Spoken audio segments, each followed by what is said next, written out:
Welcome back, everybody, to Tom's Press Box. Day before Tom Osborne's birthday. Happy birthday, Coach. 85 tomorrow. And so maybe in honor of the coach, we're going to talk about sportsmanship today. Of course, if you were a KU or a Missouri fan, you probably don't think of sportsmanship when you think of Tom Osborne running up the score.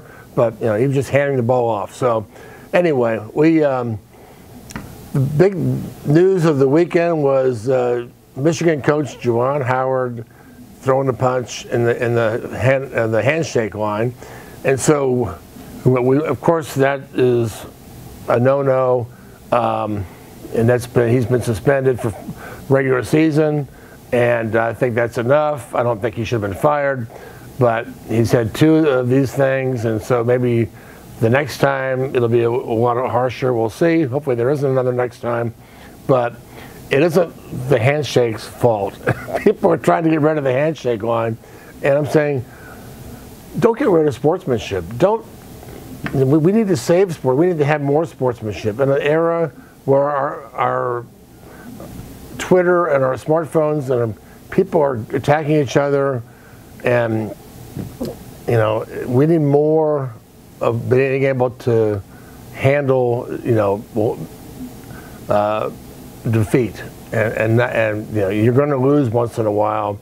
There's going to be adversity and in life, and I get it. You know, I watch my daughter. You know, it's hard sometimes because we've lost some really tough games, and the opponent has been up by 30 points, and they're pressing, and they're trying to rub it in. It's hard to shake somebody's hand after that because you're really mad.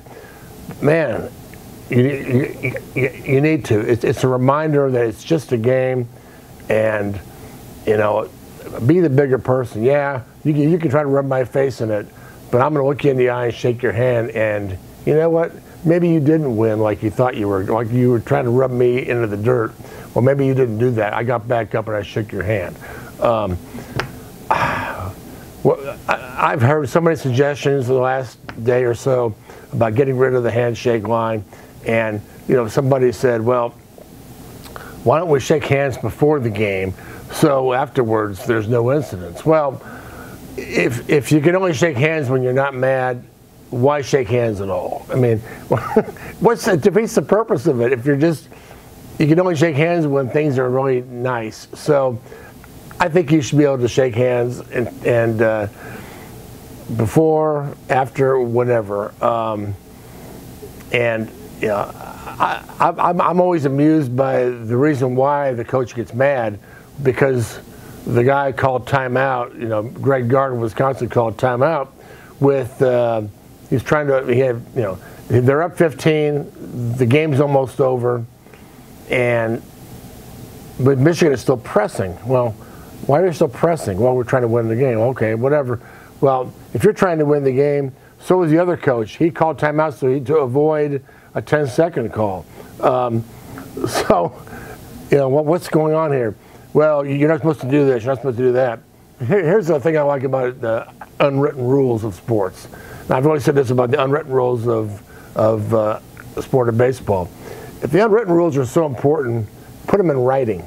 You know, let's not come up with all these excuses. So, bottom line is, let's just all be grown-ups. Let's shake hands. It's just a game after all. And I know we're going to make $1 billion in the Big Ten, and it's not just a game, but it's just a game. And we need to teach our kids that it's okay to lose.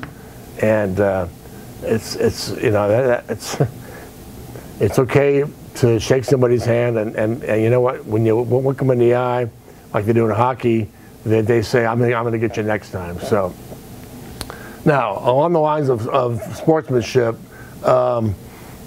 this was a really interesting thing that happened Sunday afternoon at the Creighton game. We were in the press room at Creighton. It's been known it can be hard to find a drink sometimes in the press room, but in this case there were there were refreshments everywhere. We came back from the locker room about 4:30, and there were a giant. There's never anything in there. There's a giant tray of these Dairy Queen Blizzards. They're this. I never knew that they could be this big. They were this big. These giant cups of Dairy Queen, and there's a big tray of them. And I said, what in the world is that? And I thought maybe Creighton or somebody bought them because our excellent Creighton writer, John Niatawa, it was his last day. So I thought, well, maybe that's nice. But no, they also brought like a giant cookie in for John. So, I thank you, Creighton, for doing that. Anyway, we get in there, and people from Creighton, these workers, officials are coming in. Hey, Blizzards, awesome. People are starting to eat Blizzards all over the place. Oh, this is cookies and cream. This is unbelievable. And I'm sitting there trying to write, going, what is going on back there? And finally I said, hey, did somebody bring those in for John?